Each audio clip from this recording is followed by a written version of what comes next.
Ôi, hôm nay thì môi bàn tay bay. Con, mình hôm nay thì môi bàn tay bay rồi. Rồi cái môi hôm nay thì pi. Bàn trộm chốt.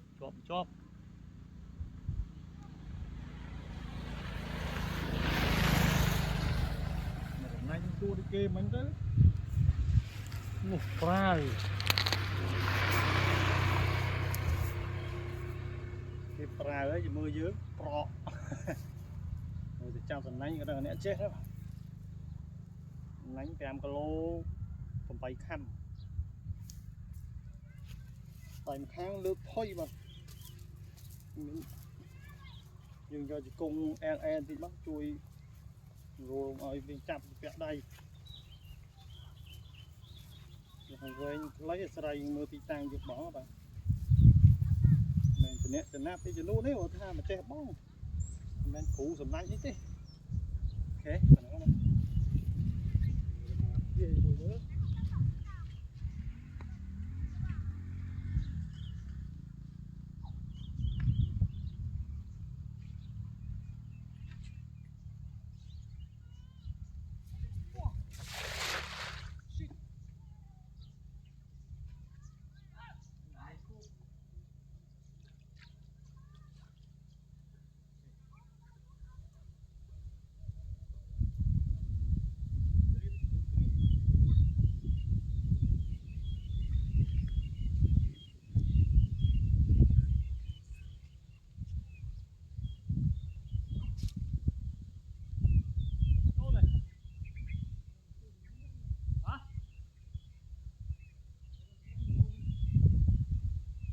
Trì bơ.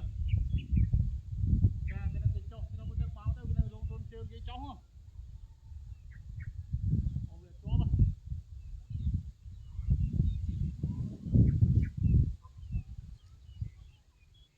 Họ đáo vậy.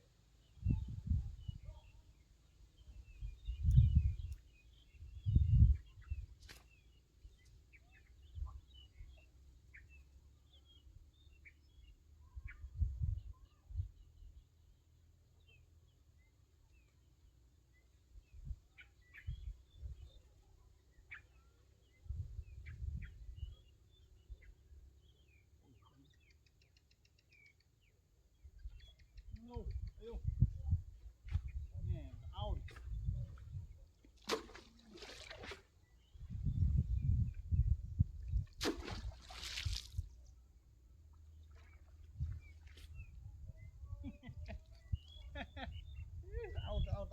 Out. Mà tôi tụ. Bỏ sập.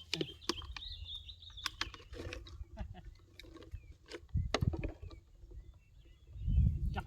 Mà.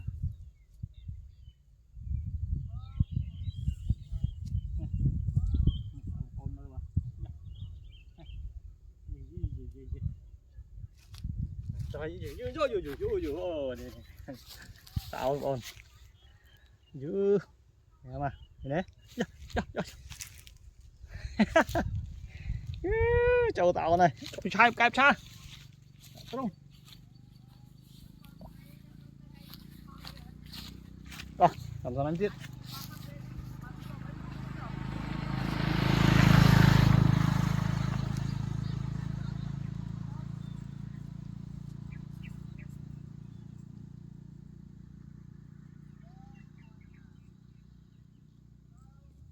Tao phải khơi phía bóng tao phải cắt chọc tiếp à.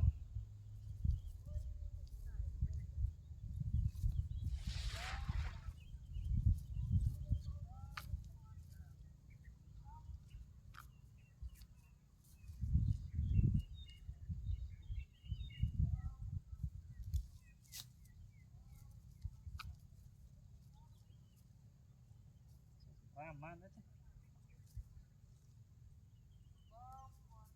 Bằng bị bay khai chết dương cái đó chào. Bọn đạo về ngất đây rồi này.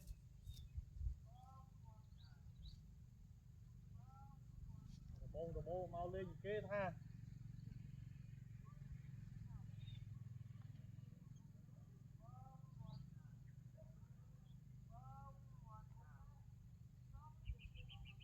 Đâu đây.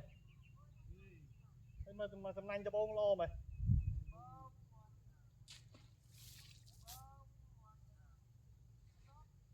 làm tô chi cho bông kết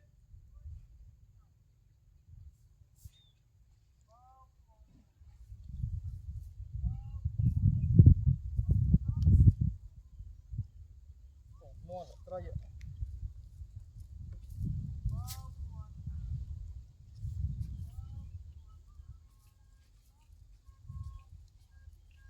đó kia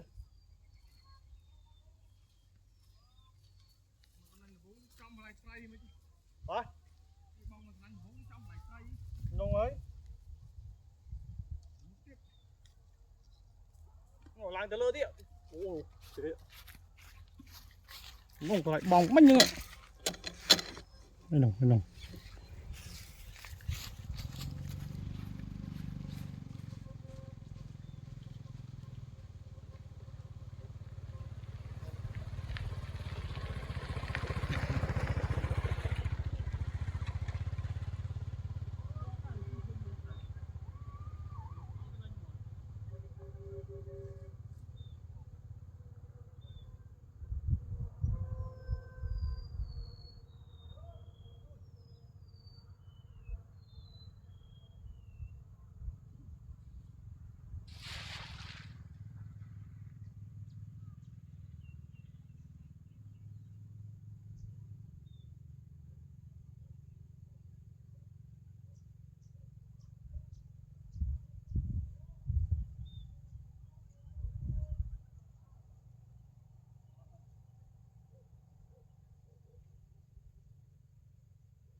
chè bạc đây cho bùi không này đi cho đốp chắc sợ đốp chó bông chó